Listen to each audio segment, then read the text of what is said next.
Three-point contest, ESPN, ABC, and Disney score the historic viewership for the 2025 WNBA All-Star events. Friday, July 18th, ESPN airs the most watched WNBA skills and three-point contest ever, averaging 1.3 million viewers, which is up 89% versus last year's WNBA skills and three-point contest, up 89%. Throw a party and forget the main attraction? Yeah, that's exactly what happened. Ratings for the WNBA All-Star Game tanked 36% without Caitlin Clark. And now the Indiana Fever are hitting the court tonight. Did you miss the drama or what? Stay tuned as we unpack the chaos, the savage clapbacks, and why snubbing Caitlin might just go down as the worst PR move since someone said pineapple belongs on pizza. Buckle up, this mess is wild. You see, this is exactly what we were talking about.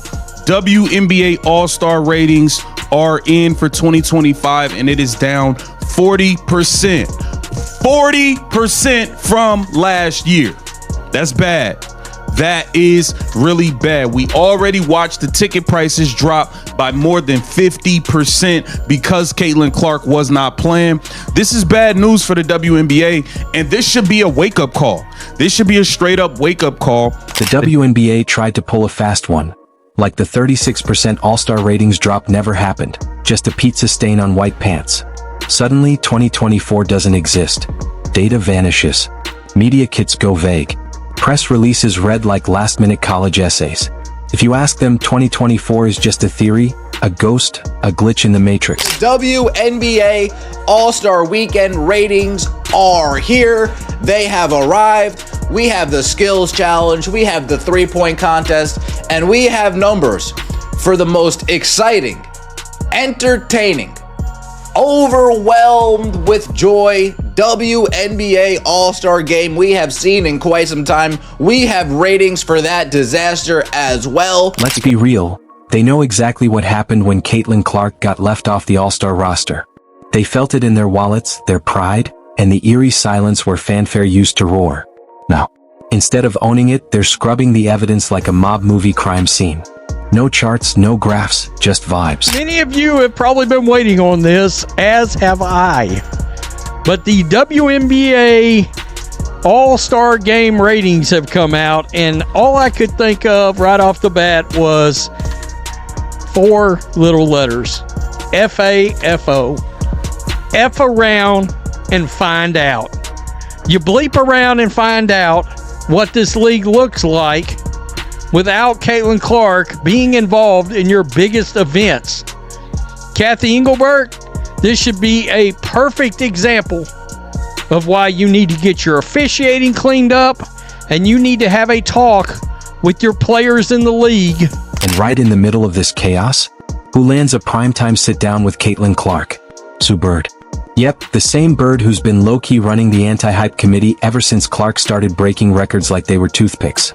The same Bird who smirked and cheered while Clark got tossed around on the court like a stress ball. For the WNBA, that somewhat decent attempt at comedy from Elle Duncan, she, her, that desperate plea for toxic masculinity from Elle Duncan, that was the highlight of the weekend for the WNBA. The rest of the weekend was filled with protest. It was filled with constant whining, constant complaining, and in between the whining and protesting was a 2-hour event that came nowhere close to resembling professional basketball. Because nothing screams veteran leadership like applauding a pack of defenders treating a rookie like she owed them rent. The game turned into a bumper car derby, and Sue Bird? Somewhere in the stands clapping like Shakespeare just hit the ice rink. It wasn't strategy, it was spectacle. Applause this disgraceful should be illegal. Basically, it was a schoolyard shove dressed up as mentorship. So imagine the irony when Caitlin agreed to sit across from her. A moment that should have mattered, but felt more like a deer politely nodding at a hunter. You could hear the tension buzzing like a mosquito in a silent room. Sue Bird wasn't there to give flowers, she came for PR optics, and maybe a little "I told you so" energy. Not for someone who seemed to co-sign Marbury, Sheldon, and Charles's defensive assault like it was a Fight Club highlight reel. Not just in the WNBA, and the coverage of the WNBA, but I think maybe in society in general, and that's bring back some shame, bring back some embarrassment, because ESPN does not seem to have the capacity for either one of those things. What am I talking about? Well, we've got the ratings for the All-Star Game. It's going to be spun by the Caitlin Clark lovers and the Hatelens as well because of the number that came in, and you can see right here the insane spin by ESPN. ESPN, ABC, and Disney Plus scored historic viewership for the 25 WNBA All-Star Weekend. And speaking of Mabry and the crew, if this is the future of WNBA defense, we might as well hand out football pads at tip-off. These weren't gritty plays, they were low-budget action movie stunts.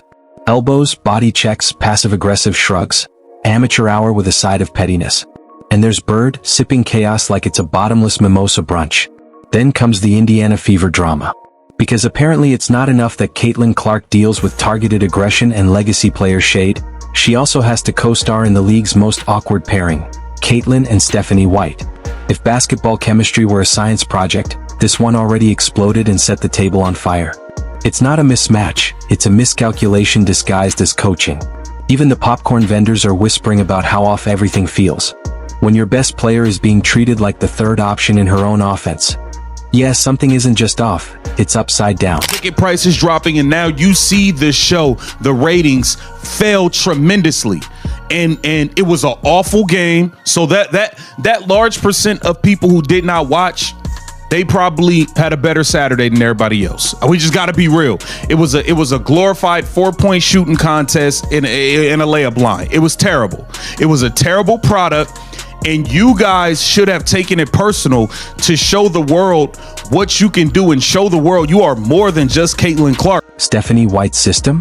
Built like IKEA furniture with no instructions. Sure, it's technically a chair, but good luck sitting on it. Meanwhile, Caitlin is still packing arenas, moving merch like she's Taylor Swift with a jump shot, and turning every away game into a homecoming tour. But inside her own organization, the energy is meh. The Fever drafted a Ferrari and decided to drive it on gravel, windows down, blasting elevator music. The disconnect isn't just painful for Clark, it's a slap in the face to anyone excited to see her elevate the team.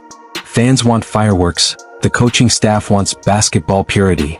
Caitlin could hit 7 of 9 from the arc and still get benched in the fourth for development purposes.